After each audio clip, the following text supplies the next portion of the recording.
Welcome to the Research Works podcast, live from the European Academy of Childhood Disability Conference 2024 in Bruges, Belgium. Join us for interviews with keynote speakers, world-renowned researchers and clinicians, and behind-the-scenes stories from one of the great paediatric conferences in the world. Well, hello everyone. It is now the final day, day 3 of the EACD conference, and I'm catching up with what I'll call an old friend of mine. We met back in season 1, Dr Magnus Påhlman from the University of Gothenburg in Sweden and the Queen Sylvia Children's Hospital in Gothenburg. Hello, Magnus. Hello.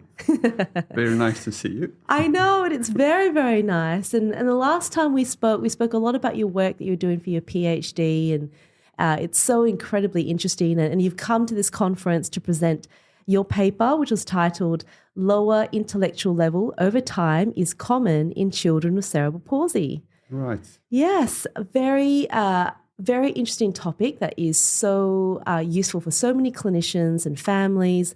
How about before we get into some questions that I have for you, can you give us a bit of an overview summary about what you presented? Actually, it's a further work, a follow-up from my PhD. Yes. I have the same cohort of 264 children.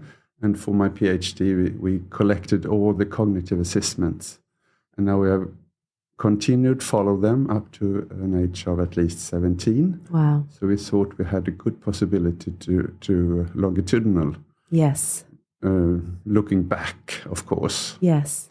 And because our clinical experience is that many children with cerebral palsy actually they drop or they reach the top before, and they maybe start at a normal intellectual level and then come down to a mild intellectual disability or even lower. Wow. They are not actually deteriorating, but they stop developing. Yes. So we thought we had a good possibility to look back.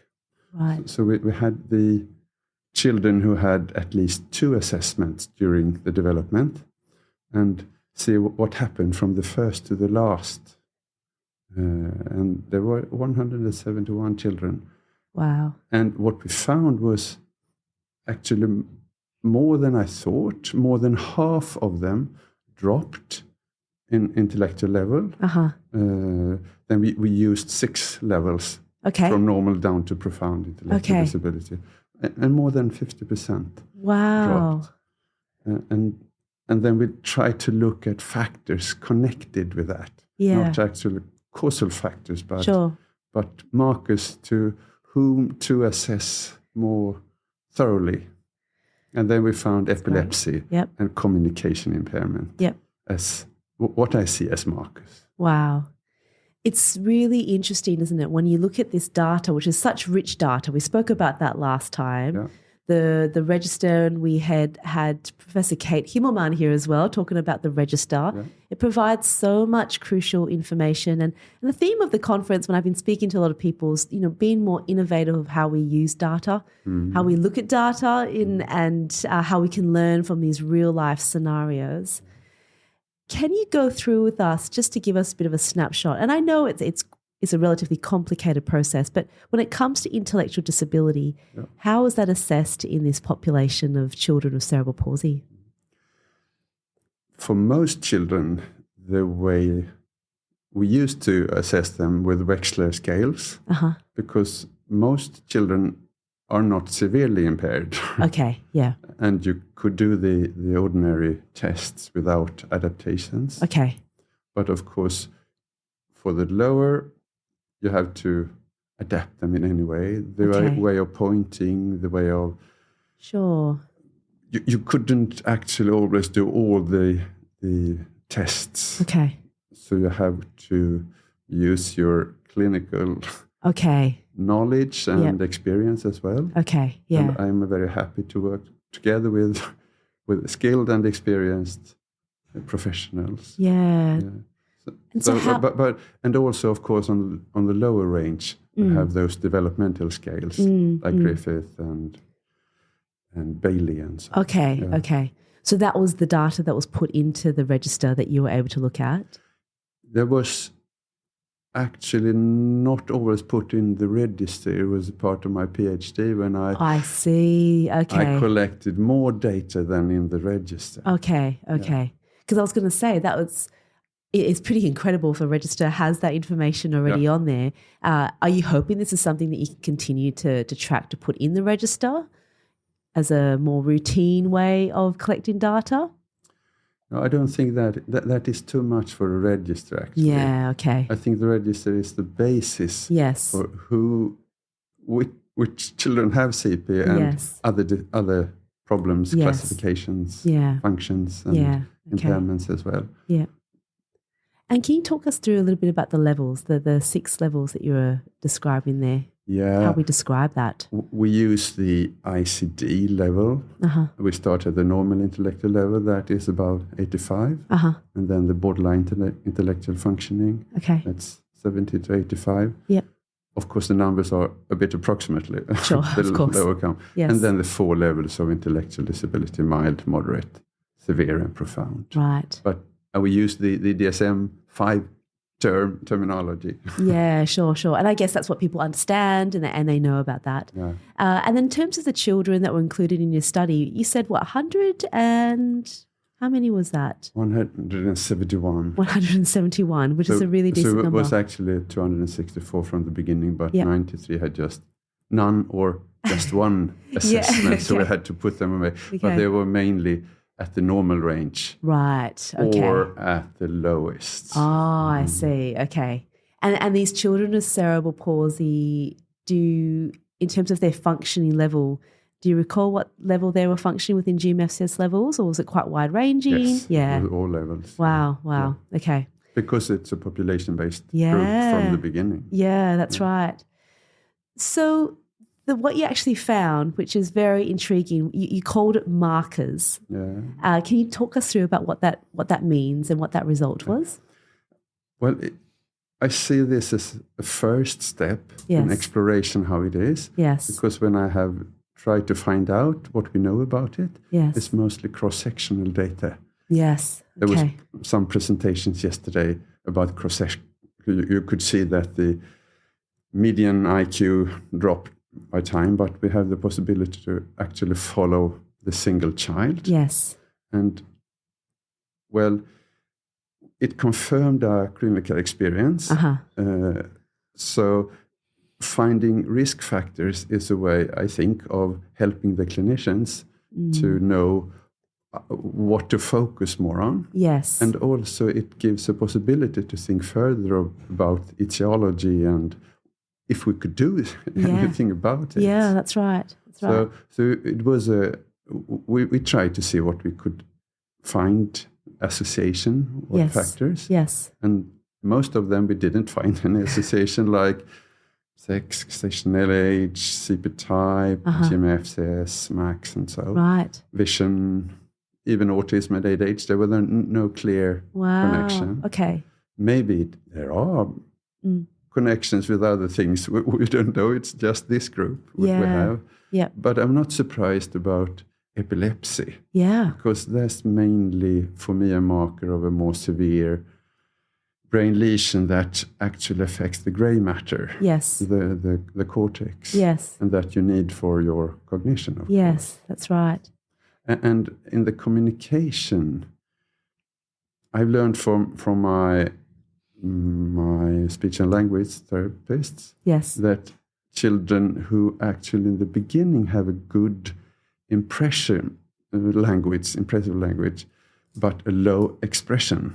Yes. They tend to stop increasing their impressive language when growing up if they're not getting a way of expressing themselves. I see. It's actually a give and take in that development. So for me, that was not so strange. Yes, yeah. Because you have to express yourself, you have to understand. Yes. It's a dialogue. There's a cognitive process, involved with all of that, And the other one he did have as well was max level as well, that was associated. Yes, but in the beginning, when we divided it more roughly, we could see a association with fine motor function. Okay. But then when we divided it further into the 6 levels. Yes. We couldn't find that I association. see. So that's in the abstract, but it's not in the presentation. Right. Oh, that's really interesting. That's really interesting. So Magnus, I mean, I always find I'm in such a privileged position to be able to speak with experts like you. So I get to ask so many questions. And you are mainly a clinician, aren't you? You're a neurologist that works clinically. So you probably see a lot of this. What I noticed, well, I guess the thing that you said was very clear as well when it came to epilepsy. That didn't surprise you because of the level of brain lesion.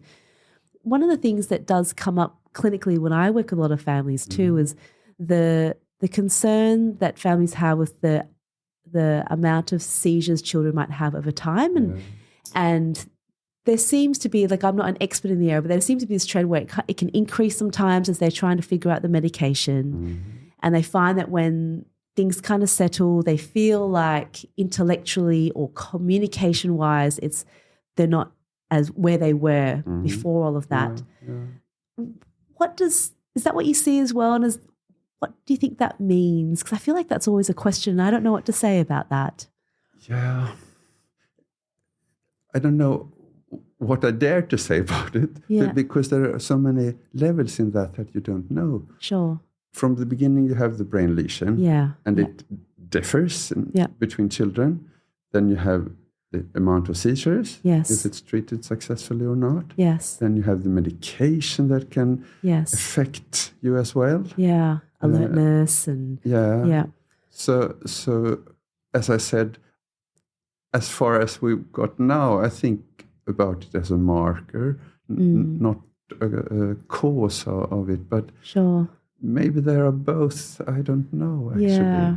It's a very complex area, isn't it? And I find that's which is why this work is so crucial. It helps us to start to point in a direction of trying to understand where things are. But I do see that a lot, or sometimes when children might go through this whole phase of exploring different medications, I hear parents often talk a lot about regression, like, have they regressed? What do you say to that when you hear that in the clinic, in the clinic room?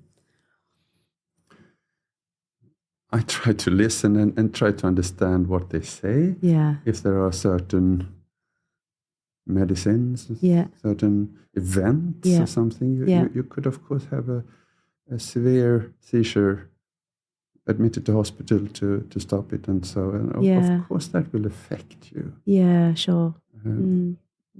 But it also, sometimes I think we treat too heavy. And it's always a balance between how much you should medicate. Yes. I've learned from my seniors that the treatment should not be worse than the disorder. Yeah. Everything's in balance. But it's actually really hard. In some children. Yeah. And these are the ones we are talking about. Yeah. But in most, I think there is quite good possibilities to treat. Great. And we have also seen that epilepsy is not always following you up in adult life. You could. It's quite a good chance of stopping medicine for some children. Some children, But it's these are individuals and individual so complicated. problems. Yeah, that's right. I understand that. I understand. And that is always one of my main messages. Yes. Every single child should have their... And take the time to hear and understand, isn't it? Yeah. We spoke a little bit earlier about the 6 levels and seeing these as like the markers, which was a great way of describing it. And just before we started the podcast, we started saying, look, you see it as kind of like the GMFCS curves. Can you explain that thought for everyone? Yeah, I think the terminology is quite hard to it's hard to express in a way that will be understood in the right way. Sure. Because we say they drop in intellectual level, but they're not actually dropping in their intellectual capability or functions. Yes. But they try to. It seems like they stop. Yes. And they're not keeping up with the rest of the cohort who are continuing to improve. Especially, I think, we see that in the age of 10, 11, and they are going from they are they have difficulties going up that step to an abstract understanding of the world, of things. Yeah. They stay on a lower level. They can't really follow in that phase. Right. Yeah. So in my mind, it's just a way of thinking.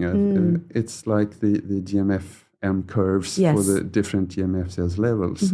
Like if you have more of intellectual disability or some certain problems, maybe you reach the top in your development earlier. Maybe at 5 years, at 8 years, or 10 years, and then you keep that level. Yeah. And then you actually cross the lines for the different intellectual levels. Yeah, that's a really good concept. I understand developing like it's expected for the reference curves. Right. Yeah. Is this going to be some future work for you? Yeah, it will be very interesting to have this intellectual trajectories. Yeah.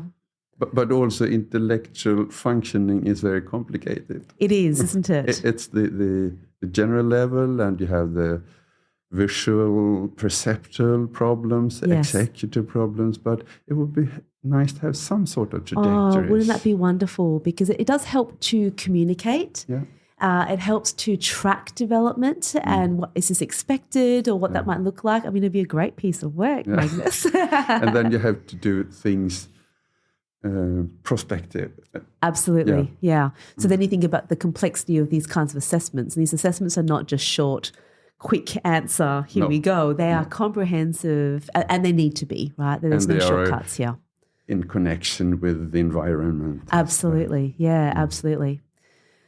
Lots to think about there. I like that. And perhaps this will mean that we can keep talking about this over the years to come, Magnus. I can see that spark in your eye. This is what you'll be embarking on. So from your perspective, as both a researcher and as a clinician, what are you hoping that this work will shine a light on or do for current practice? Well, my main message is that you have to repeat assessment in children with cerebral palsy, not just once. In Sweden, we have the recommendation to do it before you start school. Yeah. But don't stop there. Okay. Do a follow-up. Okay. At least when they are 11, 12, something like that. Yeah. And keep an extra eye on the ones with epilepsy and cognitive impairment. Yeah. And as a thing, you could actually focus on communication. I think that's a way of trying to improve the possibilities for children to develop. Yes, expression and looking at AAC, different methods for really promoting that and thinking about their cognition. Wonderful. Yeah, and both high technology and low technology. Yes, that's right. Because you have to have it in all situations. That's right. No, that's a really wonderful message. Thank you, Magnus. That was wonderful. I love that conversation with you. Thank you so much. Thank you. And to all of our listeners, I hope you really enjoyed that too. That was a great conversation. Stay tuned for more, though. We've got more of the conference to come. See you later. Bye.